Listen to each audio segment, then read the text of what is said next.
Anong mensahe ang kailangan marinig ng mga Aries sa next 72 hours? Oh, ang laki pala ng card na to, o card. Nako, mahirapan ako nito. Di kaya sa screen, oh. Nako, kumbaga hindi ako makapaglagay ng marami.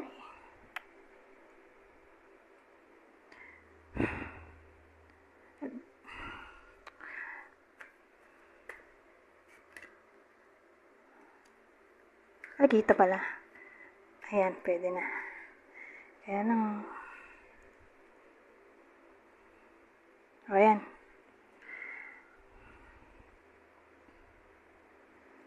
Nasakop nga lang nito ito. Pero yan na. So, game. Simula na tayo. So, sa case na to, mukhang may someone na dishonest dito. Ay pa nakalagay dishonest o prone sa trickery. Kasi deception code din yung Five of Swords. Diba? Siya rin yung code ng tawag dito. Yung nanalo sa maling paraan. Eh ngayon, may hanged man tayo. Martyr, oh. Kalagay, sacrifice, faith, waiting, martyr, illusion, surrender.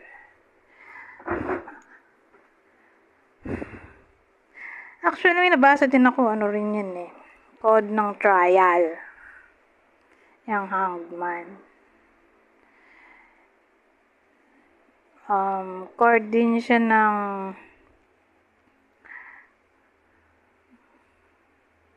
ano nga ba, wisdom.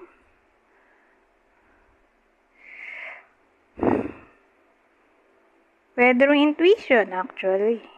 Divination. Pero sa case na to, may someone na martyr siguro kasi para maidugtong natin sa Five of Cups na umiiyak. May someone na umiiyak, oh. Disappointed. Depressed.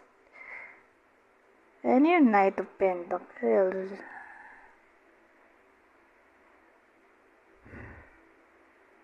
Siguro sa career to.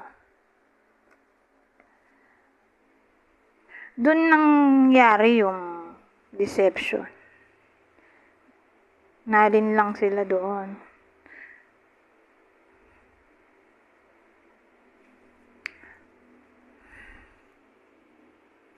Kasi ang Knight of Pentacles ay pwede rin may kinalaman sa anything na routine. Pwede rin nga siyang code ng responsibility. Saka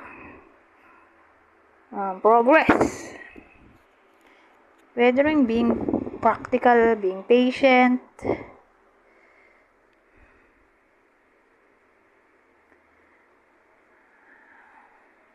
So again, tingin sa workplace to.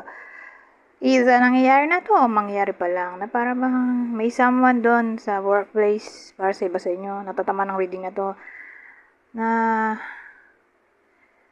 secretly binabackstab sila o fake. Sa madaling salita, pagkaharap, okay. Pag nakatalikod, hindi pala. Ganyan. Kasi dun lang naman sa career yung, alam mo yun, may parang competition. Kasi dito sa Five of Swords, competition to. Nanalo siya doon, pero sa maling paraan. Nanduga siya sa Five of Swords. Dun lang naman usually nangyayari itong competition. Para sa promotion. O para sumipsip. Para gumanda ang performance ko, no. Nangyayari talaga yan sa totoong buhay na may mga willing tumapak sa ibang tao para lang maging successful. So, beware. Okay? Either nangyayari na to, mangyayari pa lang. Pero kasi ano to, 72 hours. So, ang bilis ng period. Ngayon, ang bilis din ng oras. Anong advice? Punta tayo sa advice sa ganitong sitwasyon. So, itong reading na itong first spread para sa mga may work. So, anong advice dito? Advice ay Ace of Wands. Kasi ang Ace of Wands, beginning ng passion, beginning ng action, beginning, anything na beginning. I mean, starting new, being energetic, new energy, new confidence, o being strong. Fire kasi yan, di ba? Pag fire, pwede may nalaman sa courage.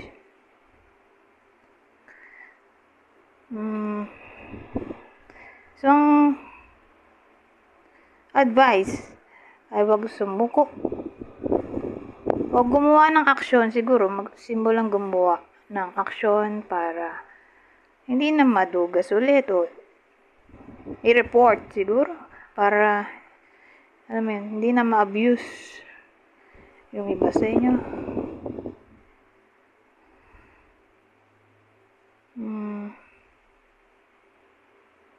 Ano pa ba?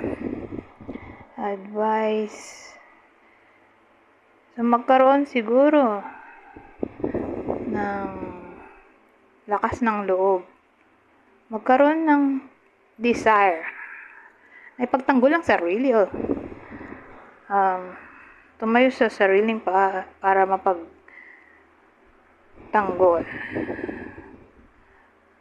ang sarili, lalo na kung may kinalaman sa reputation or rights. Kasi once I taking action or being adventurous,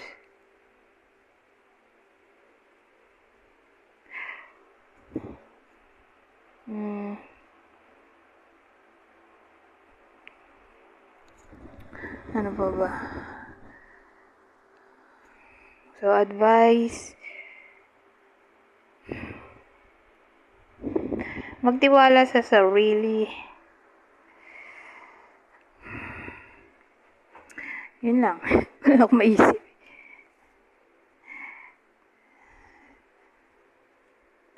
So, ito. Kuha tayo ng ibang deck. Bihira ko kasi itong ilabas. O, gamitin. Actually, ito rin. O, ayan. Basahin na lang natin. So, sabi dito, a win-win solution. There's strength in diversity. By blending the ideas of other people with your own, you can often come up with a solution that's magnificent. Start by focusing on the aspects that everyone agrees upon, and then open your mind to compromise and working together. Stay balanced and seek out a moderate approach. So, pwede ring advice to. Dun sa case sa tarot. Parang negotiation to. Na lahat ay magbe-benefit o balance kasi temperance to. Moderation code. So, more like negotiation to. So, makipagayos. Kung madadaan naman sa mabuting usapan, why not? Kausapin yung nandurugas o nangaapi.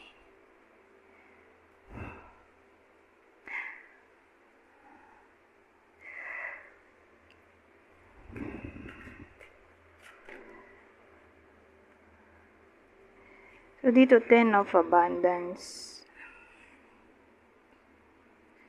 So, sabi dyan, heaven has provided so many blessings. Your family members are bonded and working together. The children are provided for, and a comfortable retirement will one day come along. You've taught your family the grace that comes from knowing right from wrong, and you should be proud. Well, code kasi yan ng wealth, di ba? Yan 10 of Pentacles. So, usually, ano yan? May paparating na big amount of money.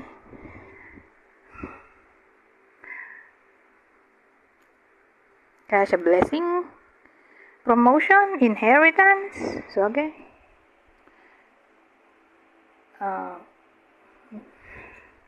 May blessing na paparating. So, pwede ring loyalty or reconciliation. Lalo na kung pamilyado.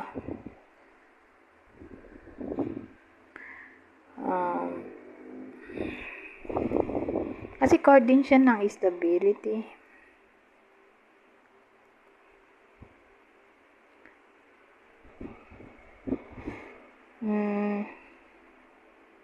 Magiging masaya. Yung iba sa inyo, may something na pwedeng magpasaya. Baka makabili ng something na wini-wish nila, kaya lang mahal. Kotse, property.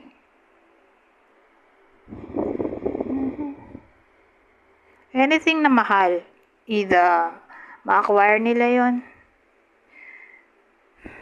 nang walang ginagawa. O, important talaga. So, posible.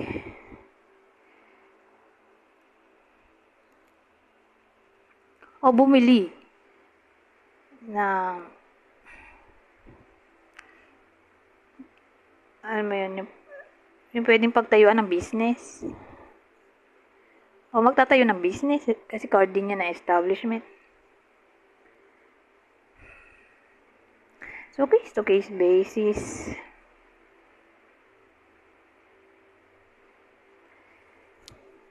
So, pension, posible. Retirement, nakalagay dito. Retirement, kung nag-aayos ng retirement, baka maayos na. Kaya lang 3 days lang to. Who knows? Baka naman naayos na ng iba. Naghihintay na lang ng response sa in-applyan. So, pension. Ano pa? Insurance. Investment ay posible rin, no?